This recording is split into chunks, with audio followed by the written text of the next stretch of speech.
Oh, yes, thank you, Shahid. I'll just give a quick backstory. Yeah. Uh, I had what they call polycystic kidney disease. Hmm. So it's genetic. I was born with it, but I didn't know at that. I mean, obviously, it didn't manifest till I was a bit older. Actually, it happened when I came in I'm from Nigeria, originally from Nigeria. Yeah. So I came into the UK to do to do studies. I came in for my master's. It was then that I fell sick one day, and I had to go to the hospital. And then they did a scan, and they found out that I had what they call polycystic. I had cyst, beg your pardon, in my kidneys. From there, they told me that I had to manage it. They gave me some options that long term were looking at dialysis or transplant. But at that time, if I'd manage it, including my blood pressure, then I could stay off dialysis for a while. But unfortunately, I had to go for dialysis. Right. After a short period, I had to go for dialysis. The kidneys had totally failed, so I had to be on dialysis. So yes, I was on dialysis for 5.5 years. Oh, wow. Okay. Yes, I was on dialysis for 500 years. But at that time, I was put on the waiting list, Okay. the transplant waiting list. So yeah, I had the experience of dialysis for 5.5 years, and you know that the data states that in the UK we have almost like 5 people die while waiting for a transplant, Yeah. and uh, and also we have almost 1 in 4 people having kidney disease in the UK, I mean the world. But the issue is that kidney disease is prevalent across all Yeah. ethnicities. But the issue is that from the BAME community, especially from the African Caribbean Yeah. part, we're almost 4 times more likely to Right. have this issue due to several reasons, risk factors, and yeah. But having said that, yes, I spent 5.5 years on dialysis before I had the transplant from a deceased donor. Right. Yeah. And during the time of dialysis, were you doing that was it in center dialysis, or were you doing it at home? And what was the Yeah, routine like for yes, you? I was given an option, a choice, to do it at home or to do in the hospital, in-center hemodialysis. So I chose the first one. Right. So I had, I had the line and all that. Yeah, so it was in the hospital. Right, right. And did you find that um, the time that you were dialysis, was it the standardized time? Like I think they did do it between hours or 4 hours. Is it 3 times a week they were doing it? Was that what you were doing, or what was the Yeah, I routine? was doing initially when I started, I was doing actually I was doing 4 hours, Okay. 4 hours 3 times a week. Yeah. But after a while, they said my clearance level Yeah. was a bit low. So they had to up it to 5 hours. Yeah.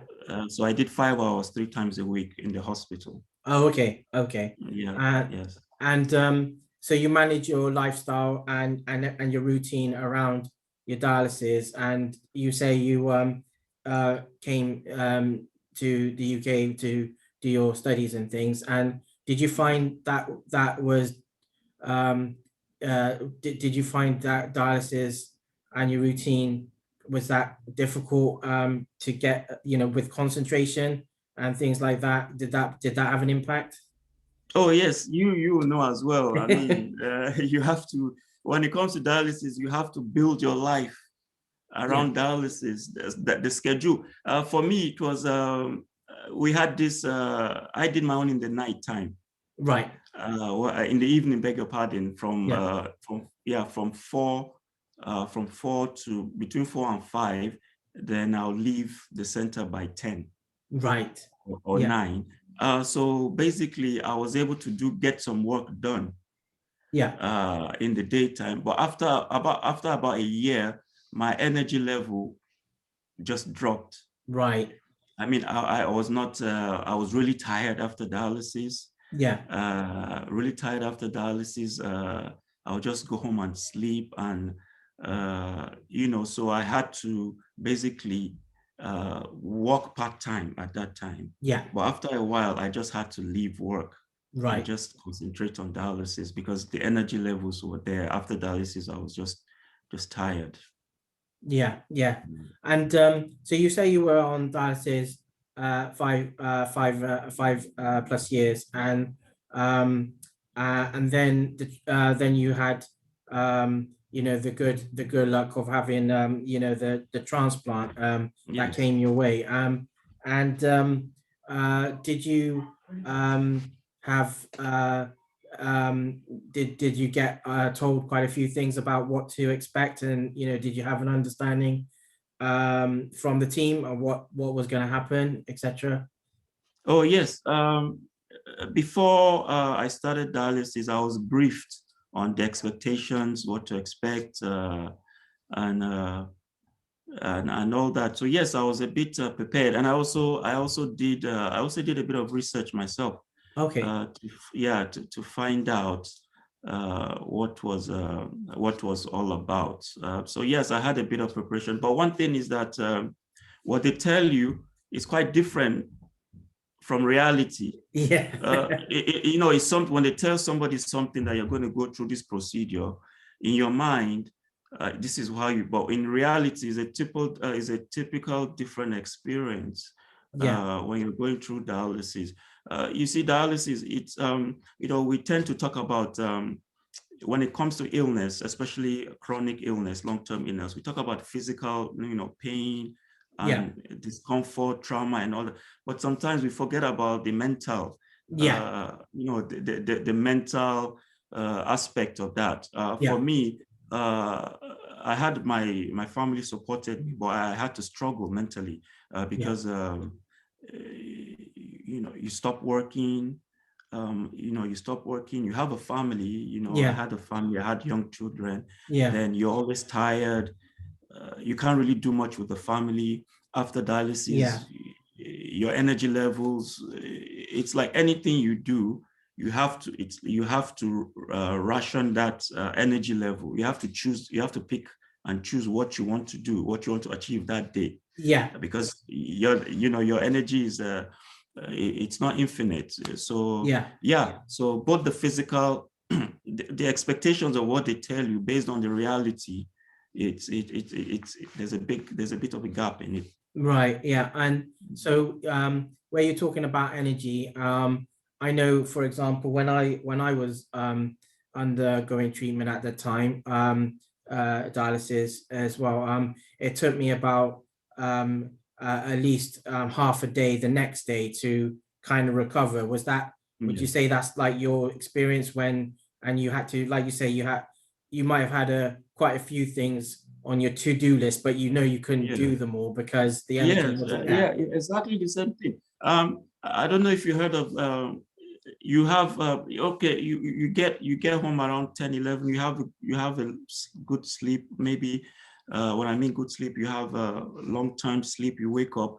But have you heard of when they say you wake up feeling tired? Yeah, yeah, yeah, yeah, exactly.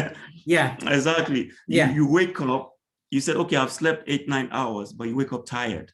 yeah, So that's the experience I had. I was always tired. right.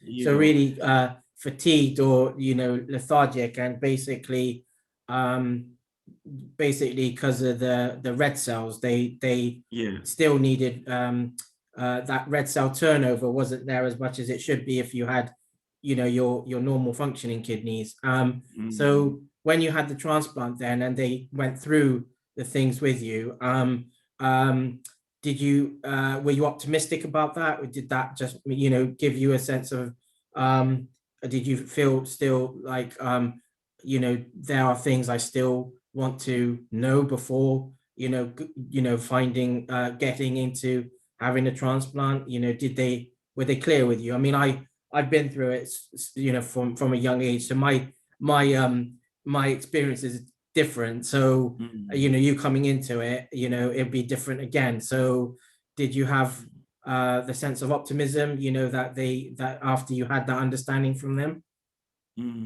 Oh, yes, because I was I was seen by two specialists. I was seen by the hematologist, Yeah. and I was also seen by the renal team. Okay. And because they too, because I was anemic.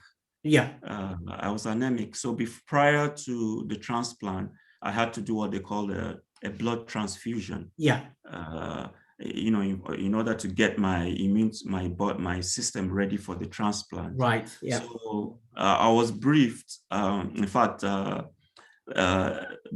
briefing or the literacy, the health literacy I got Okay. prior to transplant was much better than before I started dialysis. Right. So yeah, so I had all the information required, and I was also prepared mentally Right. Okay. for the transplant.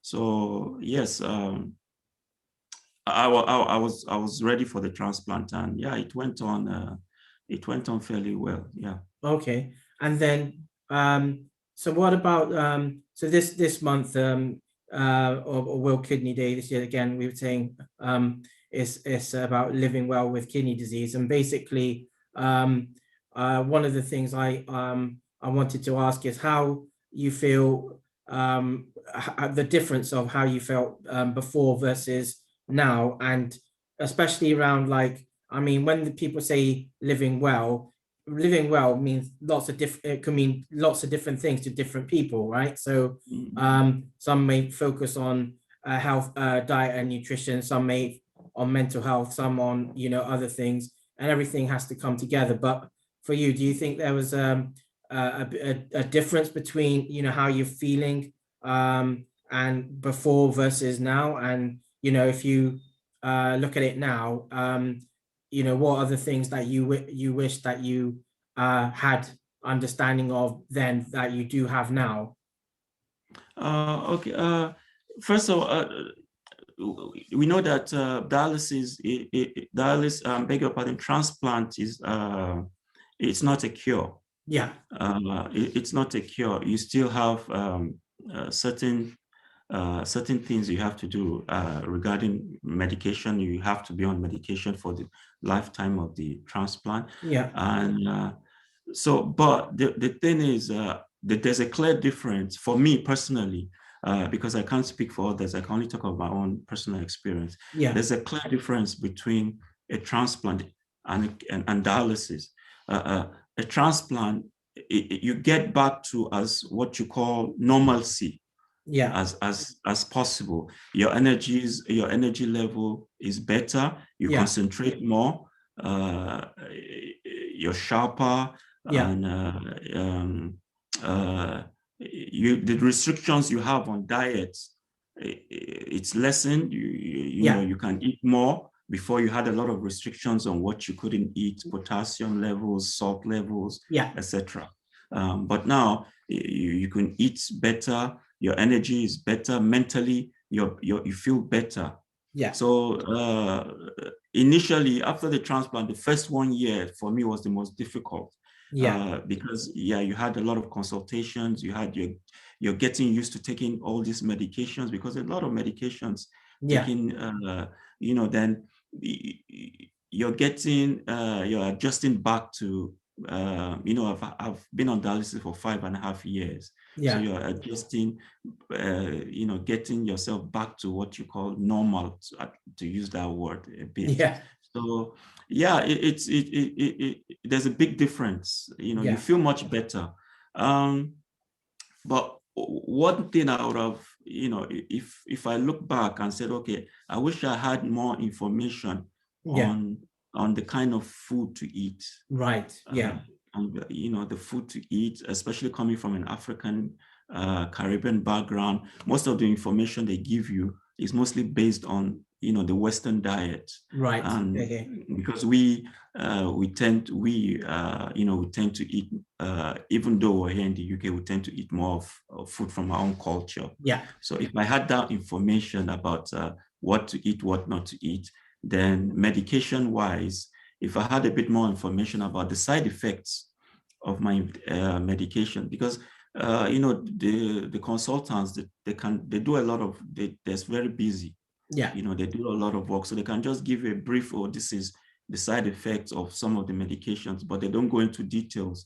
Sure. So if I had more information about side effects of medication, about exercise, Yeah. how to get fit, and food. So yeah, if I had more information prior to that, I think that would have been very useful for me. Okay, yeah, and so when you were on dialysis, and obviously you now have a transplant, do you did you get an understanding of kind of physical activity as well? Because like exercise, you mentioned briefly about exercise. I mean, is that something that you were encouraged to do as part of your routine, whether you were on dialysis or transplant, or is that just because or is that just more understanding you may have had post-transplant?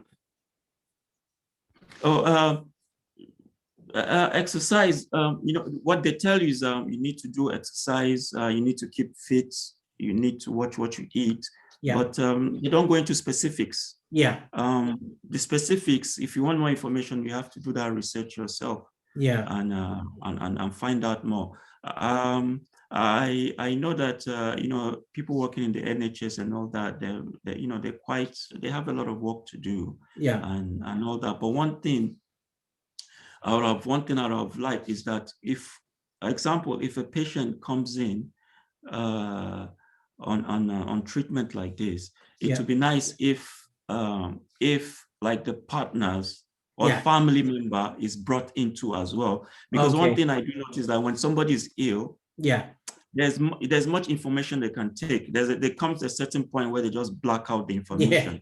Yes. But as they're talking to you, you think you're processing the information, but you're not really processing the information. So I think going forward, what they could do is that if they're talking to patients, they could bring in family members to brief them as well, as a follow-up, as a reminder. Yeah. Because I remember some of the things they told me going back, I said, oh man, it's true. They might have told me, but I totally forgot. Right. Yeah. You understand what I'm saying? So, okay. Yeah, that's a very important point, because like you say, you have a certain amount, a certain threshold where you have enough information, but then you don't know if you've absorbed it all. So that's the thing. So I just have one final question from your those of your own, your own background from the the BAME community, that your background. Is there a certain message you would like for them to have an understanding around kidney disease, because it's still quite a hidden disease? I mean, not many people still would know about it, or when they do know about it, it's often too late. Other diseases, are more focused on. So is there something you would want them to know more importantly? Yes. I think one thing is we have in our community, we have a culture, not just kidney disease, all illness. We have a culture where illnesses are not openly talked about. It's more of a taboo subject where people don't want to talk about illnesses. One thing I can say is that I think we need to, as a community, we need to do more and open up about illnesses, because illnesses is natural. It can happen to anybody. And the more we have that conversation about illnesses, the better it will be for everybody. In the community. And also an issue is about there needs to be more among our own community. There needs to be more health literacy on illness. They are tailored to our own cultural beliefs. So and Yeah, sorry, go on. Sorry. Yeah, no, go on. Sorry. I was just going to say, so like you mentioned, health literacy is very important from an educational perspective, I think, to bridge some of those issues where there may be not obviously health literacy is a problem in itself, but then so there's not so much we don't want more disparity. Basically, we want to bridge that. So is that something that you think we need to do more and not just professionals, it's patients and professionals, maybe that we need to come together in that way. Yeah, yes, because if you look at I keep on I keep on telling people that in our community that if you look at the statistics, the statistics are always telling us something that we need to listen to those to the data. Kidney disease, for example, like I said earlier, all ethnicity, all communities have kidney disease, but in our own community, we have more of it. We have a higher risk of kidney disease, and there must be a reason why. There must be a reason why this is happening, and the reason is sometimes it's certain lifestyle factors that we have in our community that we that culture of not exercising, not diet, not taking our diet serious. And those things need to be addressed within that community. And we need to open up that this issue. So I was also going to ask about the you were diagnosed with polycystic kidney disease. And that's from a genetic perspective. So that in your community or from that background, is that something that needs to come out more, do you think, around that particular disease, or is it just kidney disease generally then? It's kidney disease. One thing I can advocate is for screening. Because if you see, apart from kidney disease, we all have other issues, like for example, sickle cell. Is prevalent in our community. So I think they're doing a lot of work on sickle cell anyway, sickle cell anemia. But kidney disease, I think there has to be a lot of there needs to be more work on it, because the awareness is not there. But one thing I do know is that one of the major causes of kidney disease in our community is high blood pressure. And high blood pressure is really prevalent in our own community. So if and high blood pressure, as we know, also can lead to kidney disease. Yes. So if from screening, I would rather we take a more proactive measure in this issue. So the screening is very important. Getting to the doctor, even doing it at home, getting a blood pressure monitor and doing it at home, and just try to have that awareness that this illness, we are higher risk of this illness in our community, and just have that awareness in our own minds and take precautions. No, that's brilliant. Okay. No, thank you for that, Hakeem.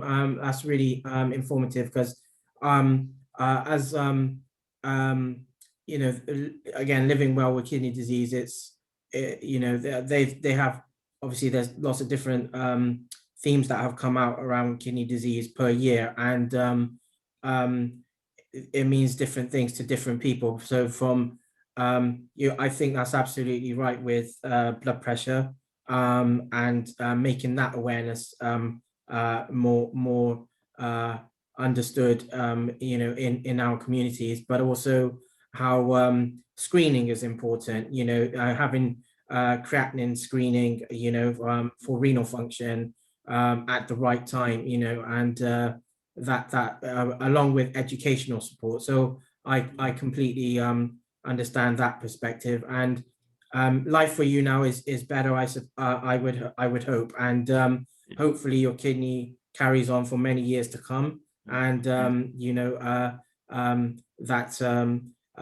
everyone gets a bit more aware, and has a good understanding of what to do around their healthcare generally. So I'll leave it like that for now. So thank you for your time, Hakeem. Thank you. Okay, thank you, Shai. Thank you for Thank you. having me. Okay, bye-bye. Bye.